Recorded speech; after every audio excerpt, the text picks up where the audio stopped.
For nearly 30 years, the tunnels underground Old Town Portland have been one of the area's biggest draws. People came from all over the world to our tours, and they would call us up for tickets. Up until recently, the Cascade Geographic Society had been running the tours since the early 90s, showcasing the dark underground history of Portland. So this is one of the cells reconstructed that they would put the men that they were shanghaiing in.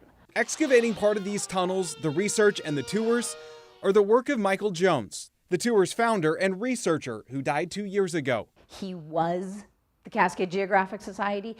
He was the heart and soul of this. This was his project, his baby. In 2020, when the pandemic hit, the tours shut down. Then access points to the tunnels were cut off after one business closed for good, and another started doing their own tours using their initial access point.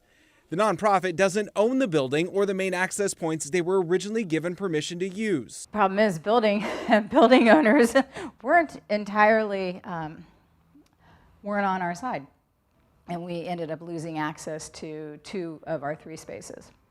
And the space that we were giving the tours in, we've lost access to that. That third access point is below the currently closed Cascade Geographic Society's museum and is a much smaller footprint. Our agenda was to educate people on the history of Shanghai and white slavery in Portland. That's our mission. The current space needs permits, safety improvements, and restoration before it can even open.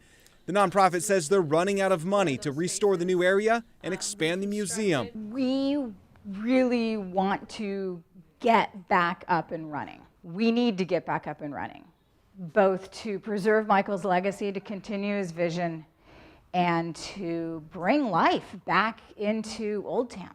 The Shanghai Tunnels do have a little bit of a contested history, the question being whether or not they were used for human trafficking. Now, you can still take tours through the Shanghai Tunnels. They're just done through a different company. The Cascade Geographic Society hopes to have their tours up and running by Halloween. I'm Devin Haskins, KGW News.